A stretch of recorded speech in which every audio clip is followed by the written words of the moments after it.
Hello, my name is Nathaniel Hoover. I'm a staff writer for GameCola.net, and this is a video review slash walkthrough slash show-off video in the year 20XX AD of Mega Man 5.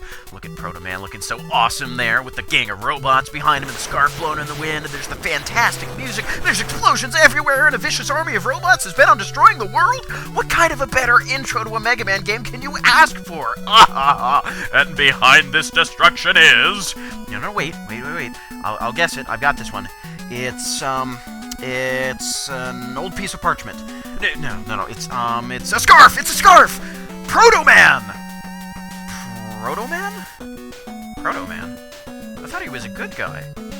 Huh, that's interesting. Well, looks like Mega Man will be facing off against his own brother in Mega Man 5. I am so psyched to be finally bringing you this video series. It has been over half a year since I released my Mega Man 4 videos. You people have been waiting a very, very long time, so very patiently, and I thank you for that, and hopefully I won't disappoint.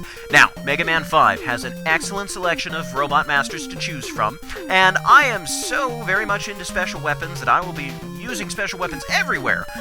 But the one place that there's really no place for special weapons is Watermobile Stage, so I think that's probably an appropriate place to go start this little run. Watermobile Stage, at least the first half, okay, the whole thing, is really just a big obstacle course. Watch.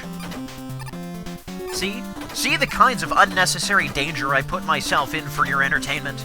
Well, after all, unnecessary danger is my middle... Okay, it's not actually my middle name, but it really should be. Watch out for the entrance to these pipes, they'll suck you in, you miss the power-up. I love that sound effect.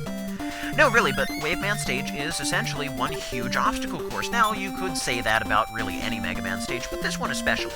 Because in the first half, you can't kill any of the enemies. Well, okay, technically you can kill the spike balls, but I promise you won't have the right weapon going into the stage.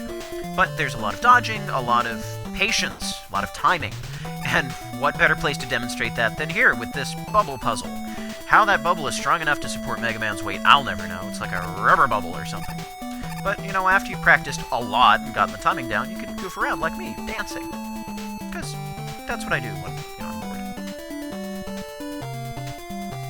Okay, well, anyways, enough of that. You don't have to dance as you're on your way up. I mean, you can just stand there and be boring.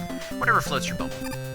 I love this outside section here. You've got very pretty graphics. The graphics just keep getting better in each Mega Man installment. And this is nice, too, because it's a scrolling section, and they're becoming a little more popular now.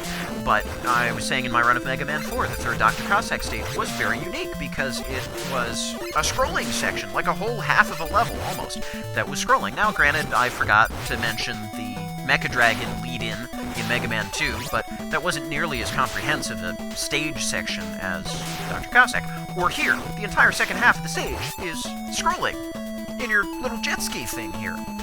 But there is a break, a little bit of a break. Whew, take a breather, and fight an octopus boar? Octoboar! I'm really guessing that's what it is. Woo! Kind of like a giant Octorok from Zelda made its way into here. And this is also nice. The other thing I like about Watermobile Stage here is that it introduces a vehicle for Mega Man to ride. Alright, well, I guess technically he had Rush Marine before and maybe Rush Jet if you count that. But so this is the first non-dog that Mega Man has ridden in the series so far. Yeah. Alright, so vehicles do become more popular in later games, but I don't know. This whole combination here is pretty unique. E. Why was the letter E floating in the air? There's no E in air. That doesn't make any sense whatsoever. Well, we'll find out because we'll collect a letter in each stage, and then eventually we'll see what we spell. I'm guessing it spells awesome. A-W-E-S-O-M-E-Q. Oh, wow, awesome is actually 8 letters. I am an awesome guesser. Because I guessed the word awesome. Never mind. Meet Wave Man. He's a jerk. The problem is, not that you can't predict his movements are fairly predictable, it's dodging them.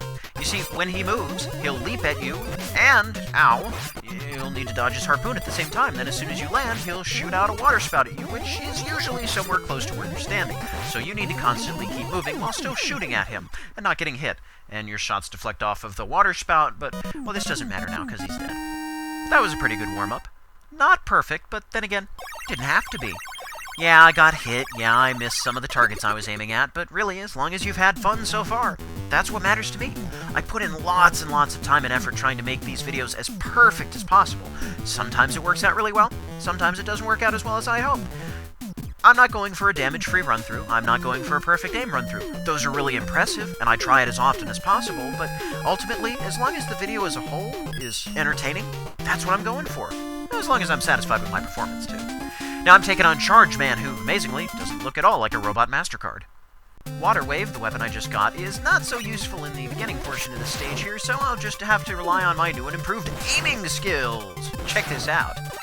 Oh ho ho, are you impressed yet? Because I'm impressed, and I am easily impressed. I mean, I am not easily impressed.